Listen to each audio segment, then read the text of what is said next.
मैं Divyani Naresh Shambhuani Sindhi Hindi high school and junior college Khamla Nagpur में विगत 16 वर्षों से सहायक शिक्षिका के पद पर कार्यरत हूँ।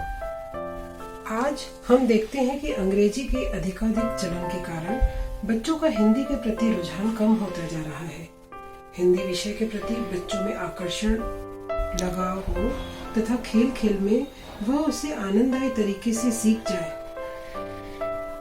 इसके अलावा जो मुद्राएं इस खेल का आवश्यक भाग है, उसके द्वारा वह गणितीय पहलुओं को भी समझे। इस हेतु हमने यह एक छोटा सा प्रयास किया है। उम्मीद है आपको यह खेल अवश्य पसंद आएगा। तो आइए देखते हैं शब्दों के जाल में अक्षरों का उत्सव, जो इस खेल का नाम है। इस खेल को कैसे खेलना है, आइए सीखते हैं। इस खेल में यह एक तख्ता है जिसमें स्वर एवं व्यंजन यह दोनों दिए हुए हैं। इस प्रकार प्रत्येक स्वर और व्यंजनों के कार्ड्स भी यहाँ तैयार किए हुए हैं और प्रत्येक कार्ड्स में उसकी कीमत और किराया यह भी दिया हुआ है। प्रत्येक कार्ड में दिए हुए वर्णों के प्रथम अक्षर के अनुसार, प्रथम वर्ण के अनुसार पंक्तियों एवं दोहों का भी समावेश किया गया है। इसके अलावा खेलने के लिए भारतीय मुद्राएं,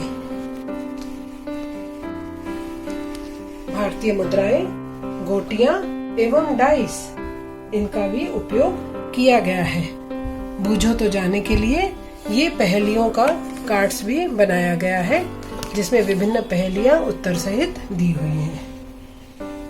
तो इस खेल को 4 या 8 खिलाड़ी खेल सकते हैं और इसमें एक बैंकर जो खेल खिलाता है, या जिसे हिंदी में खजांची भी बोलते हैं, वह होता है जो यहाँ बैंक से पैसे जो है वो चारों खिलाड़ियों में समान रूप से बांट देता है। और खेल शुरू जो होता है वो इस प्रवेश द्वार द्वारा होता है। सबसे पहले ये इस प्रवेश द्वार में प्रवेश करने के लिए खिलाड़ी को डाइस में 6 या 1 अंक आना आवश्यक होता है। यह अंक आने पर ही वह प्रवेश द्वार से इस खेल को खेलने का पात्र होगा। तो जैसे ही खिलाड़ी का इस तरह का अंक आता है तो वह इस खेल को में प्रवेश करता है, और जो भी डाइस पे अंक आता है वह उस अंक के अनुसार, जैसे यहाँ 5 आया तो वह उस अंक के अनुसार यह अपना गोटी चलेगा। यहाँ ऊ आया तो यहाँ पर जो खजांची है उसके पास ये कार्ड होंगे, तो ये खिलाड़ी जो है उस कार्ड को लेने के लिए खजांची को 4500 रुपए देगा, और तब उसे यह जो कार्ड है वह खरीद सकता है। खरीदने के बाद जो इस में ये 4 पंक्तियां लिखी हुई है वह उसका पठन करेगा। उत्तम संपत्ति है चरित, स्वास्थ्य दूसरा कोश, विद्या धन है तीसरा, चौथा धन संतोष।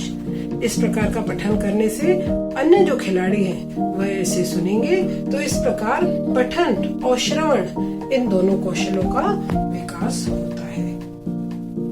अब यदि दूसरा खिलाड़ी खेलता है और उसका भी इसी वर्ण पर गोटी आती है, तो इसका जो किराया है वह पूर्व खिलाड़ी को 1500 रुपए, वह अपने धन का 1500 रुपए इस खिलाड़ी को देगा दंड स्वरूप। उसके बाद फिर ये खिलाड़ी इसी प्रकार चारों खिलाड़ी क्रमशः इसको खेल को आगे खेलेंगे।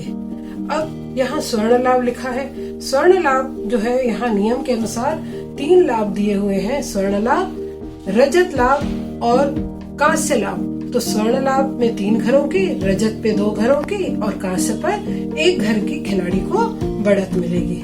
उसी प्रकार यह बूझो तो जाने पर आने पर बैंकर खजांची द्वारा इस पहेली कार्ड से पहेली पूछी जाएगी, और यदि वह पहेली का सही जवाब देता है तो ही वह आगे बढ़ने का पात्र होगा, अन्यथा उसे दंड स्वरूप 200 रुपए बैंक को देने होंगे। अब इसके बाद यह खिलाड़ी जैसे ही आगे बढ़ेगा तो यदि अंग पर उसकी गोटी आती है तो अंग, ण और ञ कुछ ऐसे शब्द हैं जिनके की हिंदी के शब्द बनाने में या वाक्य बनाने में इनका उपयोग बहुत ही कम होता है। तो ऐसी जगहों पर आने में इस खिलाड़ी को स्व अभिव्यक्ति देनी होगी। तो पूर्व खिलाड़ी जो होगा वह ऐसे कुछ विषय देगा, किसी एक विषय पर इसे अपनी अभिव्यक्ति देनी होती है। तो इस प्रकार यह खेल खेलते हुए जो विद्यार्थी पूरे स्वर और व्यंजनों को पार करते हुए अंत में श्र पर आता है तो सबसे पहले जो श्र पे आएगा और जिसके पास धनराशि सबसे ज्यादा होगी और इस तरह के कार्ड्स जिसने सबसे ज्यादा खरीदे होंगे वही इस खेल का विजयी खिलाड़ी होगा। तो इस प्रकार यह खेल बढ़ता ही जाएगा। तो आगे इस जो खेल की जो शैक्षणिक योगदान है वह मैं आपको बताऊंगी कि इससे हंसते खेलते हिंदी वर्णमाला से परिचित हो जाता है विद्यार्थी। दूसरा, स्वर और व्यंजन समझने में आनंद की प्राप्ति होती है। भाषा के प्रति लगाव होता है। वाचन, श्रवण, स्व अभिव्यक्ति जैसे कौशलों का विकास भी होता है। भारतीय मुद्राओं की जानकारी और पहचान होती है। गणितीय कौशलों का विकास, जब वह टिकट खरीदता है, अपने शब्द अक्षर खरीदता है, तब वह बैंक को जिस तरह से पैसे देता है और लेता है तो उससे गणितीय कौशलों का भी विकास होता है। एकाग्रता, अनुशासन तथा संयम जैसे गुणों का भी विकास होता है। एकाग्र होकर वह इस खेल को खेलता है और नियमों के अनुसार वह इस खेल को खेलता है तो उससे अनुशासन और अपनी पारी आने के इंतजार करने में उसे संयम, सब्र जैसे गुणों का विकास होता है। भाषा के स्पष्ट उच्चारण का भी कौशल उसे प्राप्त होता है। बार बार अपने खरीदे हुए वर्ण वाले कार्ड से जो 4 पंक्तियां पढ़ता है उससे भी उसका शब्द भंडार जो है वो काफी वृहद होता है। नए नए शब्दों की जानकारी भी होती है। शब्दकोश की उपयोगिता के बारे में भी उसे बताया जाता है। काव्य, छंद और दोहों के प्रति उसकी रुचि बढ़ती है। समस्या निवारण कौशल का उसमें सहर्ष विकास होता है। तुकबंदी कौशल की भी निर्मित होती है। 4 पंक्तियां, हर जो पंक्तियां हैं वो तुकबंदी निर्मित है तो उसमें वो निर्मिति का भी विकास होता है। इस प्रकार स्वस्थ प्रतिस्पर्धा और ज्ञानवर्धक मनोरंजक साधन है। इस प्रकार यह जो खेल है वो हिंदी के प्रति बच्चों में रुचि उत्पन्न करेगा और यह काफी उपयोगी सिद्ध हो सकता है। धन्यवाद।